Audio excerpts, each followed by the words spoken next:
Okay, kamusta mga kababayan? Mula Manila hanggang Dubai, Cebu hanggang Toronto, sa lahat ng mga kabataan at OFWs na nanonood, ito ang hashtag Walk with Lan, Pinoy Pulse.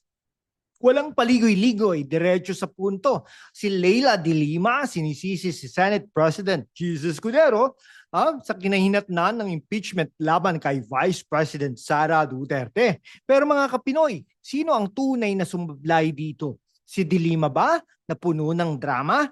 O si Escudero at Sara na ipinaglalaban ang katotohanan? Okay ngayon, kami ngayon ay nasa 16,362 subscribers na. Pero target natin ang 100,000 subscribers.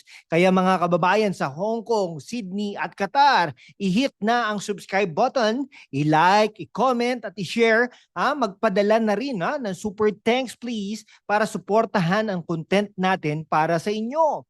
Noong June 2025, sinabi ni De Lima na ang Senado sa pamumuno ni Escudero ay buried the truth sa impeachment ni Sara. Pero teka, sino ang tunay na nagpapalaganap ng katotohanan? Let's break it down.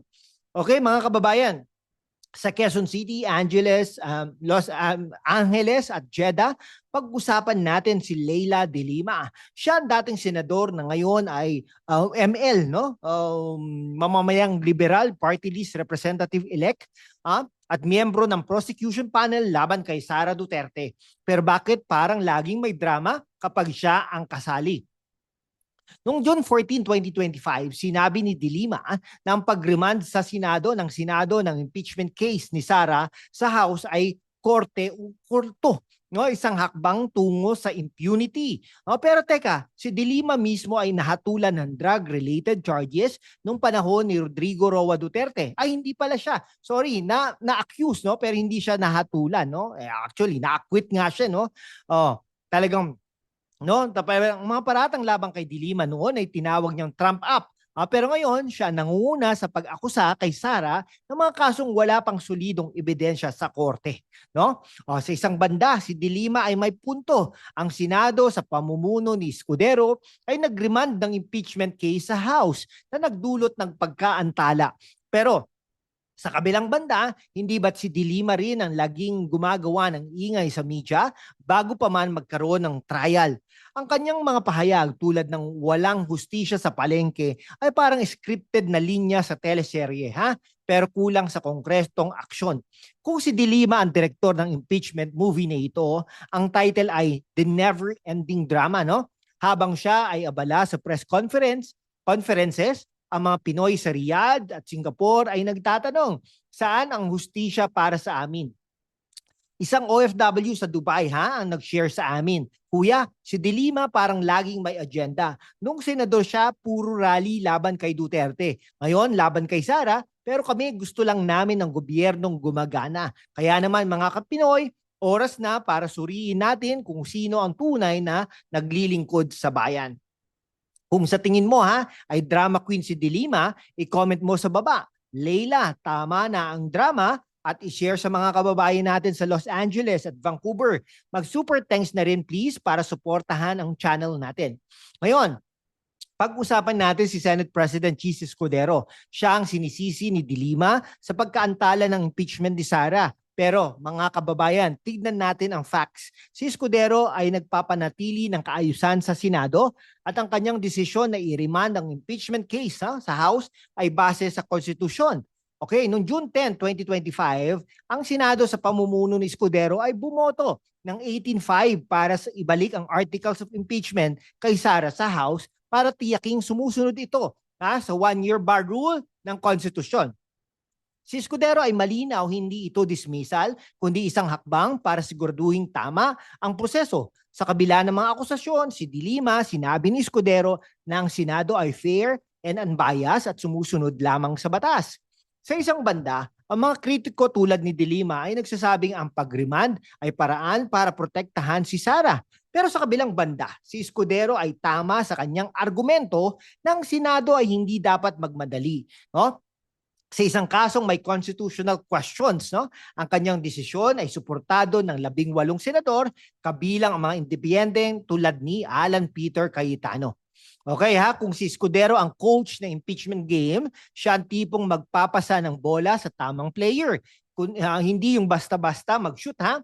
Habang si Dilima, parang yung sumisigaw sa referee kahit wala pang foul. No? Sa Canada at Australia, ang mga Pinoy doon ay nagtataka. Bakit ang Pinas lagi may political circus? Pero si Escudero sa kanyang kalmadong pamumuno ay nagpapakita na kailangan ng disiplina sa politika, hindi drama. Kung suportado mo ang maayos na pamumuno ni Escudero, i-like at i-share ito sa mga kababayan natin sa London at Milan. I-comment mo rin, cheese, ipaglaban ang katotohanan at mag-super thanks na rin para sa channel natin. Okay mga kababayan, no, sa Davao City, Cagayan de Oro at Zamboanga, si Vice President Sara Duterte ang hinintayin natin sa kabila ng mga paratang laban sa kanya mula sa alleged misuse ng 612.5 million pesos confidential funds hanggang sa assassin comments, si Sara ay nananatiling matatag. Noong February 5, 2025, na-impeach si Sara sa House of Representatives na pinangunahan ng mga kaalyado ni Marcos. Pero noong July 25, 2025, idineklara ng Supreme Court ng non-constitutional ang impeachment complaint na nagbigay kay Sara ng immunity hanggang February 2026. Si Sara mismo ay tinawag itong political persecution at ang mga Davaoenyo sumisigaw ng suporta sa kanya sa mga rally. Okay, sa isang banda, ang mga paratang laban kay Sara tulad ng pagbabanta kay Marcos at misuse ng pondo ay seryoso at kailangang imbestigahan. Pero sa kabilang banda, ang impeachment ay puno ng political na motibo, lalo na't si Sara ang frontrunner para sa 2028 presidential elections. Ang kanyang tapang na magsalita laban sa Marcos administration ay nagpapakita ng kanyang malasakit sa masa. Okay, habang ang mga kaalyado ni Marcos ay abala sa pagsusulat ng impeachment script, si Sara naman nasa ground kasama ang mga Pinoy. Parang siya ang superhero na laging may Darna Stone. Habang ang iba, puro press release powers. Okay, isang kabataan mula sa Iloilo ang nag-share. Si Sara kahit inaatake, hindi natatakot. Siya ang boses natin laban sa mga elitista sa gobyerno. Kaya naman mga kapinoy sa Guam at Taiwan, ipaglaban natin si Sara. O kung naniniwala ka kay Sara ikomento mo, Sara, ipaglaban ang masa at i-share sa mga kababayan natin sa New York at Brisbane. Mag-super thanks na rin para may pagpatuloy natin ang laban. Kay mga kababayan sa Makati, Bacolod at Doha, ano ang tunay na problema sa politika natin? Ang sagot, political vendettas at power plays. Si Dilima at ang kanyang prosecution panel ay nagtutulak ng impeachment laban kay Sara. Pero ang mga paratang ay hindi na napatunayan sa korte. Samantala si Escudero ay nagpapakita ng disiplina sa Senado habang si Sara ay naninindigan para sa ordinaryong Pinoy. Ang impeachment process ay malinaw sa konstitusyon. Ang Senado ang magdidesisyon, hindi ang House o ang media. Pero mga galaw ni Dilima na puno ng press conferences ay parang lalong nagpapalabo sa usapin. Si Escudero sa kabilang banda ay nagpapakita ng respeto sa proseso. Habang si Sara ay patuloy na nagtatrabaho para sa mga proyekto tulad ng Youth Leadership Summit kahit limitado ang kanyang pondo. Sa US at UK, ang mga Pinoy doon ay nagtatanong, bakit ang Pinas laging nasa political drama? Ang sagot ay simple. Kapag ang mga leader tulad ni Dilima ay mas abala sa media kaysa sa solusyon, ang bayan ang talo. Pero kapag may mga leader tulad ni Escudero at Sara na nakatuon sa proseso at masa, may pag-asa pa rin tayo.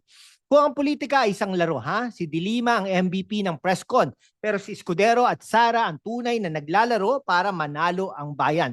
Kung pagod ka na sa political drama, i-share ito sa mga kababayan natin sa San Francisco at Kuala Lumpur. I-comment mo, Escudero at Sara para sa bayan at mag-super thanks na rin para sa channel natin. Mga kababayan, malinaw na malinaw, si Leila Dilima ay maaaring may intensyong maglingkod pero ang kanyang drama at walang basihang akusasyon ay nakakasira sa usapin ng hustisya. Si Senate President Chis Escudero sa kabilang banda ay nagpapakita ng disiplina at respeto sa konstitusyon habang si Sara Duterte ay naninindigan bilang boses ng masa. Ang midterm election ay sumapit na, talagang Nakita natin ang resulta at tingin po natin nanalo po ang mga Duterte sa laban na yan. No? Mula Davao hanggang Dubai ang magpapasya ng kinabukasan ng Pilipinas pagdating ng 2028. Kaya't mga kapinoy no, sa Calgary, Melbourne at Kuwait, i-hit na ang subscribe button, i-like, i-comment at i-share. Target natin 100,000 subscribers bago matapos ang taon. Magpadala rin ng super thanks please para suportahan ang aming laban para sa katotohanan. Salamat at hanggang sa susunod na Pinoy Pulse. #WalkWithLance. Diyos mabalos mga kababayan at mabuhay ang Pilipinas!